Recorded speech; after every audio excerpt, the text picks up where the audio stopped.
네, 지금 타고 있는 차는 렉서스의 컴팩트 세단 IS250 F 스포츠인데요. 무난한 기본기를 바탕으로 어떤 성능 부분에서도 충분히 경쟁력을 보여주는 모델이라고 할 수 있게 됩니다. 핸들링이라는 부분에서도 이점이 상당하고, 코너링 때의 어떤 그 차체에서 오는 질감적인 이런 감각적인 부분에서도 전혀 아쉬움이 없는 것이 특징이죠. 단 이제 국내 시장 자체가 너무나 디젤 중심으로 가다 보니까 이와 같은 좋은 모델들이 빛을 발하고 있지 못한데요. 실질적으로 차를 타는 입장에서 바라봤을 때 그 만족감이 높은 그런 모델이면 분명하다고 말씀드릴 수 있겠습니다. 이와 같은 기본기를 갖춘 IS를 바탕으로 조금 더 스포티한 멋을 배가시킨 모델이 있는데요. 바로 오늘 만난 렉서스의 RC 시리즈죠.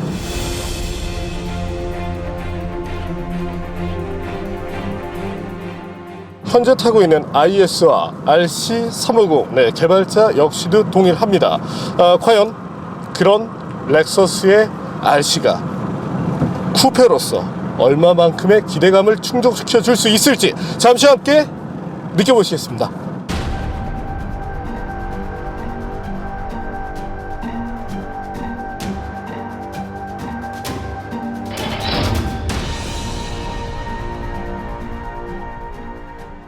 레이싱 쿠페의 약자로 이름 붙여진 렉서스 RC는 BMW가 3시리즈와 4시리즈를 구분한 것과 같이 세단형은 IS, 쿠페는 RC로 분리된 전용 모델입니다. 국내 사양은 F 스포트 패키지를 기본으로 갖추고 있어 IS와 성격 차이를 크게 하고 있습니다. 전면부는 F 스포트 전용 스핀들 그릴을 갖추고 있습니다. 대단한 면적이죠. 헤드램프 형상부터 범퍼에 이르기까지 IS의 흔적은 거의 찾아볼 수 없을 정도의 차이입니다. L자형 헤드램프는 LED로 이루어졌습니다. 측면은 상당히 날렵한 쿠페 라인을 갖추고 있는데요. 루프에 적용된 레이저 용접 기술은 깔끔한 모습은 물론 차체 강성 향상의 역할도 겸합니다. 휠은 19인치 알루미늄 사양이며 전륜 235mm, 후륜 265mm급 타이어가 장착됐습니다. 후면부는 스핀들 그릴을 연상시키는 범퍼와 3차원 형상의 리어 램프를 갖췄습니다. 공기 배출구 모습도 적용된 것을 확인할 수 있습니다.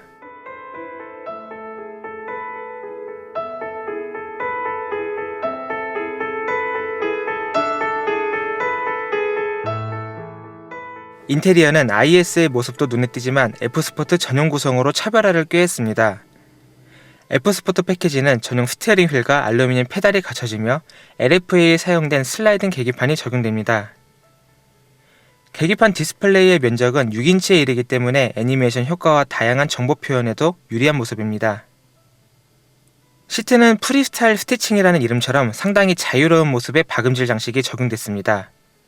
시각적인 면 이외에 럼버 소프트와 측면 지지대 등 스포티한 자세 연출도 잘 해내고 있습니다. 열선은 물론 통풍 기능까지 지원하고요. 특히 시트 레버를 조작하면 자동으로 앞으로 이동해 뒷좌석 탑승을 용이하게 해주는 원터치 워크인 기능을 지원합니다. 인포테인먼트 시스템은 정전시 터치패드가 적용된 리모트 터치 인터페이스가 기본 사양입니다. 아틀라 맵을 사용하는 내비게이션은 차량 시스템과 연계도 좋습니다. 편의 및 안전장비로는 사각지대 강지장치, 후측방 경보장치, 언덕 밀림 방지장치, 타이어 공기압 경보 시스템 등 기술이 적용됐으며 동급 쿠페 중 가장 많은 8개의 에어백도 갖추고 있습니다.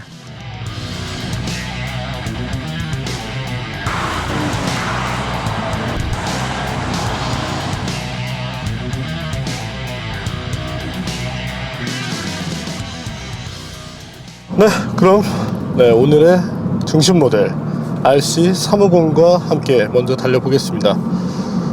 임시적으로 지금 스포츠 플러스 모드에 놔둔 상태고요. 주행 안전 장치를 한번 해제를 시켜보겠습니다. 한번 달려보자.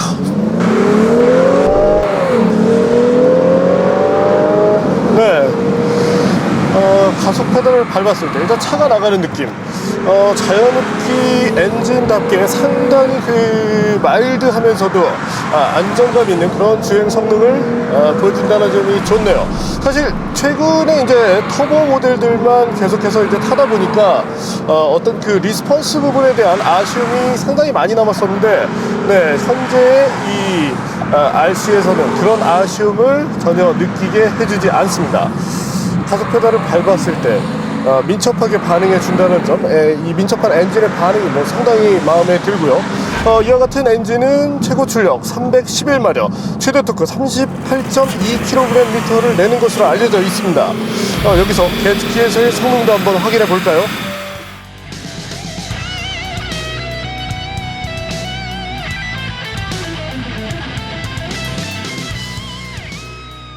네, 앞서 보신 것처럼 아무래도 자동 변속기가 탑재되다 보니까 구동 손실률이 아주 적은 편은 아니지만 그래도 20%를 내외한다는 이 정도로 본다라면 적정 수준이라고 할 수 있겠네요. 실질적으로 엔진이 뽑아내는 출력에 대한 느낌, 수치보다는 조금 더 나은 모습을 보여줍니다. 아무래도 이제 사운드라는 영향 역시도 상당할 텐데요. 네, 아무래도 자연흡기 엔진, 거기에 약간의 좀 인공적인 그런 사운드가 가미되면서 어쨌든 그 달리는 맛을 한층 더 배가시켜주는 것이 특징이라고 할 수 있게 되겠네요. 네, 이와 같은 엔진은 8단 자동 변속기와 함께 짝을 이루게 되는데요. 기어비도 적정하고, 또한 패들 등을 통해서 다룰 수 있다는 점이 좋습니다. 자동 변속기 부분에 있어서 이 도요타 상당히 뭐 잘해내는 브랜드 중에 하나인데, 역시나 고급 상품군인 렉서스 모델에 투입이 되면서 그 완성도 면에서 조금 더 가치를 바란다고 할 수 있게 되겠네요.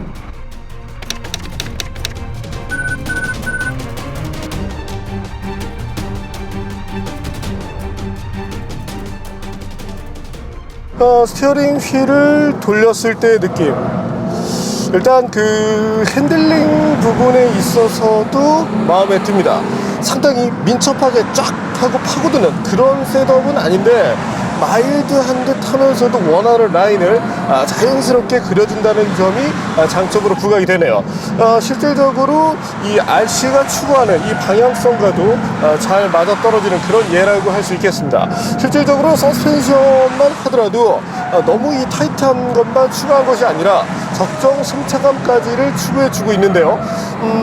때문에 일반적인 주행 환경에서 이용할 때, 뭐 주로 출퇴근이 되겠죠. 그런 환경, 또한 가족과 함께 이동을 한다든지 이럴 때 부족함 없는 승차감을 보여주고, 혼자서 스포티한 주행을 할 때 이때 또 적당히 맛깔스러운 이런 느낌들을 잘 살려주면서도 코너링 자체에 대한 아쉬움을 만들지 않기 때문에, 네, 이런 부분은 분명히 장점이라고 할 수 있게 되겠네요.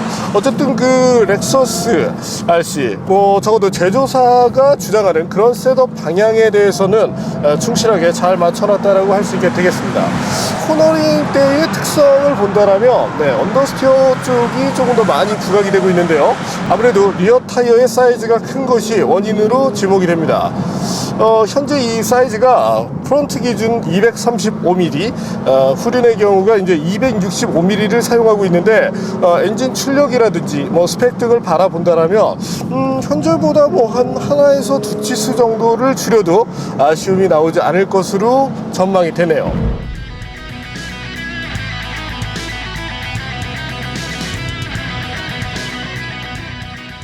네, 그리고 또 현재 환경, 앞서 이 테스트 조건을 보셨겠지만 상당히 가혹한 환경입니다. 실질적으로 지금 그 대기온은 35도 정도로 나타나고 있는데, 지열과 맞물려서 거의 40도에 가까운 환경을 보여주고 있습니다. 저 역시도 지금 계속적으로 이게 땀을 흘리고 있고, 때문에 이제 눈에 이렇게 땀이 들어갈 때마다 조금씩 닦아내고 있는데요. 이와 같은 환경에서도 파워 부분에서 지치지 않는 모습을 보여준다는 점이 좋습니다. 다분히 이제 자연흡기 엔진이 갖고 있는 특징 중에 하나라고 할 수 있게 되죠. 어떤 그 완성도를 비롯해서 차량의 움직임, 사실 IS 쪽에서 상당한 만족감을 얻었었는데, 역시 스포츠성에 있어서는 RC 쪽이 한 등급 위라고 말씀드릴 수 있겠습니다. 과하지 않은 셋업, 하지만 그러면서도 스포츠성을 추구하는 데 있어서도 전혀 부족함이 없는 그런 모델이라고 볼 수 있게 되겠네요. 제동 능력에 대해서도 한번 알아볼까요? 네, 현재 차량의 이 패드가 장착된 지 얼마 안 된 새 제품이기 때문에 사실 소폭 밀리는 모습을 보여주었습니다. 그럼에도 불구하고 다양한 테스트 환경에서, 특히나 고온에서 지속적인 그 조건이 걸리고 있을 때, 그럼에도 불구하고 40m대를 계속적으로 유지해 나간다는 점, 이 점은 분명히 뭐 장점이라고 할 수 있는 부분 중에 하나가 될 수 있겠네요. 현재 이 스펙 과하지 않으면서도 스포츠성을 지향하는데 전혀 그 무리가 없는 그런 능력을 보여주고 있는데요. 과연 트랙 테스트에서는 어떤 모습을 보여주게 될까요?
네, 트랙에서도 와인딩 로드와 유사한 그런 내용들이 부각이 되었습니다.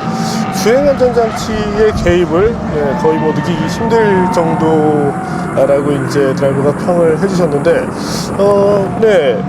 때문에 일반적인 소비자들이 운전하시기에는 뭐 조금 더 나은 셋업이라고 볼 수도 있겠네요.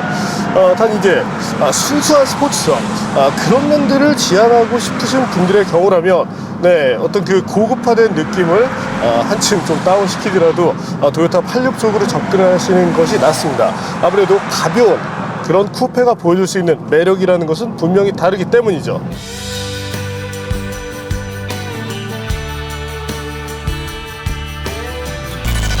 이번에는 주인공 모델을 한번 모셔봐야겠죠.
고성능 모델 RCF는 여기서 어떤 변화가 이루어졌는지 살펴보겠습니다. 국내 출시 사양은 카본 패키지가 기본으로 적용됐습니다. 엔진 후드와 루프를 카본으로 제작해 총 10kg의 무게를 덜어냈습니다. 카본 이외의 전면부는 공기 흡입구가 한층 확장된 범퍼와 전용 그릴이 적용됐습니다. 마찬가지로 LED 램프가 탑재됐고요. 엔진 후드에는 냉각 효율 향상을 위한 공기 배출구도 추가됐습니다. 측면부에는 전륜 팬더에 공기 배출구가 추가된 것을 확인할 수 있습니다. 휠은 19인치 단조 알루미늄 사양입니다. 타이어도 전륜 255mm, 후륜 275mm 사이즈로 한층 커집니다.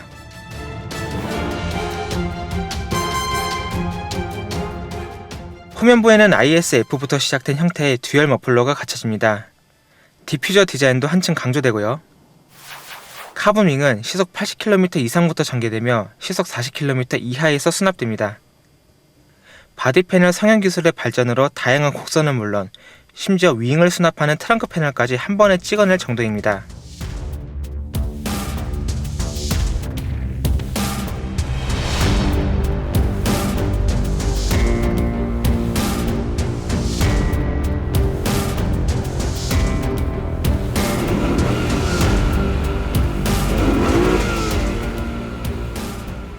인테리어 분위기는 한층 스포티합니다. F 전용 푸른색 스티칭과 알칸타라, 카본 트림이 추가된 모습입니다. ISF부터 시작된 전용 계기판은 주행 모드에 따라 모습이 변하기도 합니다. 고성능 모델답게 랩타이머 기능과 G포스 디스플레이, 스티어링 작동량, 스로틀 및 브레이크 압력 정도를 표시해주기도 합니다. 시트는 RCF 전용 알칸타라 스포츠 시트 사양입니다. 어깨부터 허리, 엉덩이 부위까지 밀착시킬 수 있도록 디자인되면서 보다 스포티한 자세 연출이 가능합니다. 대신 통풍 기능은 빠졌습니다. 기어 레버는 수동 변속기를 연상시키기도 합니다. 드라이브 모드 셀렉터 다이얼 하단에는 TVD라고 쓰여진 버튼이 눈에 띄는데요. 토크 벡터링 디퍼런셜을 뜻하는 것으로 스탠다드, 슬라럼, 트랙 3가지 모드 설정이 가능합니다. 계기판을 통해 토크 분배 상태도 확인할 수 있습니다. 이외에 17개 스피커를 갖춘 마크 레빗슨 사운드 시스템이 적용됐습니다. 현재 RC350F 스포트는 8,100만원에, RCF는 1억 2천만원에 판매되고 있습니다.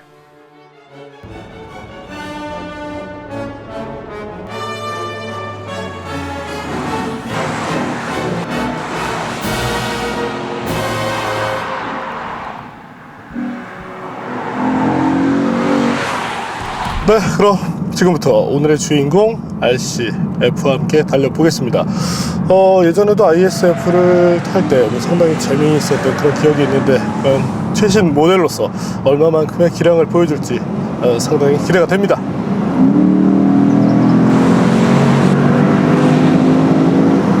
네, 일단 가속대의 느낌 분명히 좀 전에 탔었던 350과 100이랑 차이가 1500 정도에 불과한데 펀치력만큼은 뭐 거의 한 2배 정도의 수준을 보여주고 있다고 생각이 됩니다. 거기에 RPM이 4000 정도를 넘어서면서 뭐 정적으로 본다면 한 5000, 6000에 있을 때 상당히 그 강렬한 이런 사운드를 보여주게 되는데 네, 렉서스에서는 사운드 제너레이터 이 부분을 이제 액티브 사운드 컨트롤이라고 부르는데 어쨌든 인위적이긴 합니다. 하지만 이 V8 엔진이 갖고 있는 본질적인 사운드와 더불어서 정말 그 영혼을 울리는 그런 사운드를 보여주고 있지 않나 이렇게 생각이 됩니다. 가속 페달을 밟는 것 자체가 상당히 즐거운 또 이런 모델 중에 하나라고 할 수 있게 되겠네요. 현재 이 RCF에 탑재되는 엔진은 473마력, 최대 토크 53.7kgm를 갖고 있는 것으로 알려져 있습니다. 수치적으로 본다라고 해도 5리터급으로서는 뭐 충분한 경쟁력을 보여주고 있다라고 할 수 있게 되겠네요. 사실상 이 도요타 같은 경우가 단순하게 이제 출력만 빼는데 중심을 두는 것이 아니라 내구까지를 생각해서 이렇게 세팅을 하기 때문에 어떤 그 출력이나 뭐 장기적인 메인터넌스 등 여러 가지 측면에서 만족감이 높은 파워트레인이라고 할 수 있게 됩니다. 변속기는 350과 같은 8단 자동을 사용하고 있는데 조금 더 감각적인 부분에서는 이 RCF 쪽이 나은 모습을 보여주고 있다고 생각이 됩니다. 물론 듀얼 클러치 시스템과 비교할 만큼의 빠른 변속 감을 보여주진 않습니다. 하지만 내구라는 부분, 네, 사실 그 최신 이 스포츠카들이 저마다 그와 같은 변속기를 사용하고 있는데 내구 부분에서 약간의 아쉬움을 주는 경우가 있기 때문에 그런 점들을 감안해서 일반적으로 이용을 하다가 네, 스포츠에 대한 어떤 그 갈증을 느낄 때 그때 달리는 것을 컨셉으로 삼는다라면 네, 뭐 현재 이 정도의 성능이라도 전혀 문제가 없다라고 생각이 됩니다. 실질적으로 차를 타보지 않고 숫자만 가지고 하드웨어만 가지고 대응해서 바라본다라면 아쉬움이 나올 수 있겠지만 네, 분명 동급 모델과 다른 그런 RCF만의 맛을 보여준다는 점이 좋네요.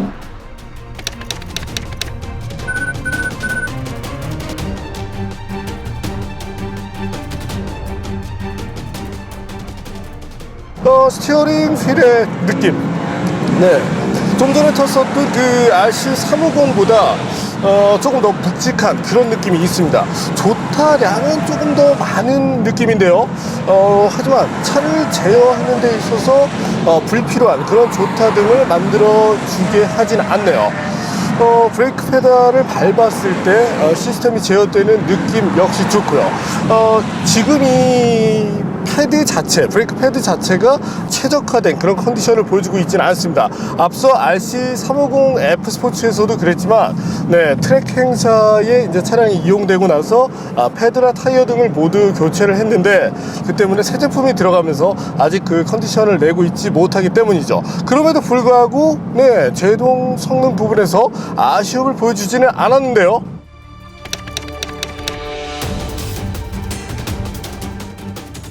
네, 앞서 보신 것처럼 38m대 정도의 성능을 보여주었습니다. 사실상 타이어가 지금 브리지스톤의 S001이 사용되고 있고 프론트에 255, 리어에 275 정도가 이제 매칭이 되어 있는데 실질적으로 이 모델에 따라서는 네, 현재 이 테스트카의 경우도 본래는 이제 미쉐린의 파일럿 슈퍼스포츠가 들어갔었는데 그 슈퍼스포츠가 들어갔다라면 조금 더 짧은 제동거리를 보여주지 않았을까 이렇게 생각이 됩니다. 네, 또 하나 현재 이 RCF의 약간 특징적인 부분이 있다라면 네, 스포츠성을 추구하는 네, 후륜구동 모델의 경우 네, 스포츠 LSD를 장착하는 경우가 많이 있습니다. 현재는 이 후륜 쪽에 토크 팩터링 시스템을 넣어서 운영을 하고 있는데요. 사실상 전륜구동에 이제 언더스티어를 막기 위해서 토크 팩터링을 사용하는 경우는 많이 있었지만 네, 후륜 쪽에 사용한 것은 사실상 RCF가 처음입니다. 현재도 이제 보시는 것처럼 네, 각 상황에 맞춰서 이 제어를 해주고 있는 그런 모습을 보여주는데 현재는 지금 스탠다드 모드에서 운영을 하고 있습니다. 여기서 한번 잠시 TVD 모드를 바꿔볼까요? 슬라롬 모드. 슬라롬 모드에서는 네, 조금 더 좌우의 움직임이 또 활발해진다라고 할 수 있게 됩니다. 트랙 같은 경우는 이제 고속 안전성을 위한 그 모드고요. 제 경우에는 네, 그래도 스탠다드 모드 쪽에서 운전하는 것이 조금 더 나았습니다. 네, 어쨌든 가속 페달만 밟으면 아주 그냥 무지막지하게 달려나가는데 네, 이 사운드만큼은 정말 정말 마음에 듭니다. 네, 정말 차에서 내리지 않게끔 만드는 그런 요소 중에 하나죠.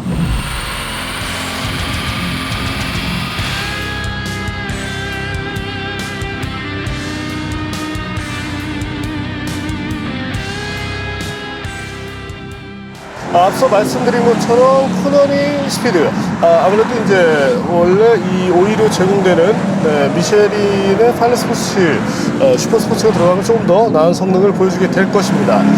그럼에도 불구하고 기본적인 성능에서 아쉬움이 없고 서스펜션의 느낌 역시도 좋은데요. 아주 단단한 그런 셋업은 아닙니다. 일반적인 그 로드에서 주행할 수 있는 환경을 최대한 고려하면서 필요로 한 정도의 단단함을 추구했기 때문에 네, 일상 주행을 하다가 간혹 뭐 트랙 주행이 됐던 네, 뭐 와인딩 로드를 달리던 네, 친구들과 약간 스포티한 주행을 하던 이런 다양한 환경에 맞추는 데 있어서 전혀 부족함 없는 네, 그런 서스펜션이라고 할 수 있게 되겠네요. 여기서도 물러주면 성능적에서 아쉬움이 나오게 되고 여기서 조금 더 단단해지게 되면 아무래도 이제 승차감 부분에서 해가 되기 때문에 일반 주행에서의 아쉬움이 부각되기 때문이죠. 한 가지 좀 특징적인 부분이 있다면 아무래도 이제 후륜 쪽에 토크 벡터링 시스템이 쓰이다 보니까 일반적인 후륜차를 탈 때와 느낌이 조금 다릅니다. 네, 뒤쪽에서 뭔가를 해서 만들어주면서, 네, 구동력이겠죠. 좌우 구동력을 만들어주면서 조금은 인위적인 느낌을 보여주기도 하는데, 때문에 처음에 적응할 때 약간 시간이 필요할 수도 있습니다. 하지만 현재 시스템에 대해서 적응을 하게 되면, 네, 가속 페달을 마일드하게 전개하면서 단지 부드럽게 스티어링을 꺾는 것만으로도, 네, 원하는 라인을 그려 나갈 수 있다는 점이, 네, 상당한 이점으로 작용하게 되죠. 어쨌든 뭐 최근 다양한 시스템이 들어간 차들이 많은데 RCF 역시도 정말 많은 장비들이 들어가면서 운전자에게 더 많은 공부와 드라이빙을 할 것을 요구를 하고 있다고 생각이 되네요.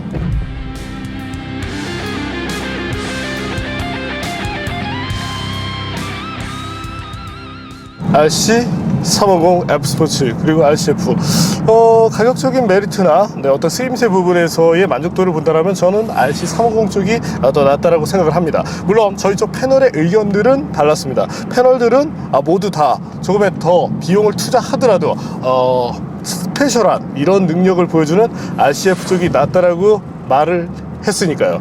또한 자유롭게 엔진이 보여줄 수 있는 그런 리스폰스와 더불어서 그 사운드, 정말 사운드는 한 번 더 말씀을 드려도 부족하지 않은 그런 부분이라고 생각이 되네요. 어쨌든 오늘 정말 더운 날씨이고 저 역시도 계속 이렇게 땀을 훔치면서 이렇게 달리고 있는데, 이런 날씨임에도 불구하고, 네, 이 지치지 않는 성능을 보여준 5.0 엔진, 상당히 마음에 들었습니다. 여기서 연비에 대해서도 한번 알아볼까요?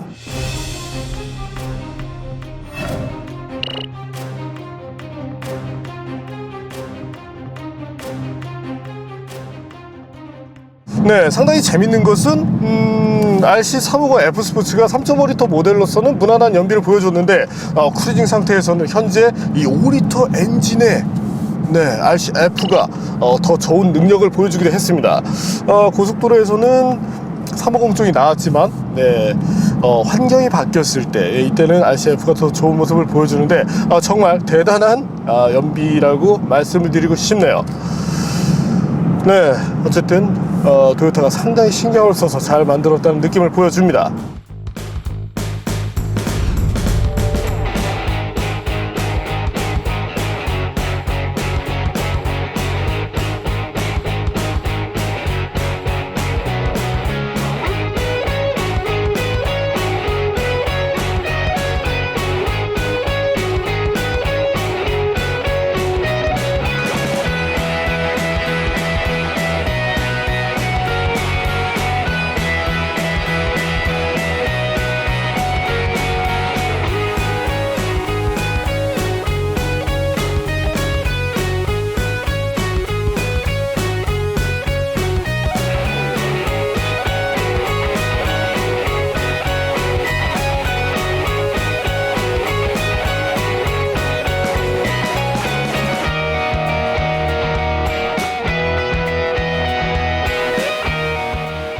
네, 오늘 만난 렉서스 RC350 F 스포트 그리고 RCF, 네, 역시 뭐 성능이라는 부분에 있어서 사실 그 IS250이 상당한 완성도를 보여주었는데, 네, 그 궁극의 끝을, 네, RC 시리즈가 보여주고 있다라고 말씀을 드리고 싶습니다.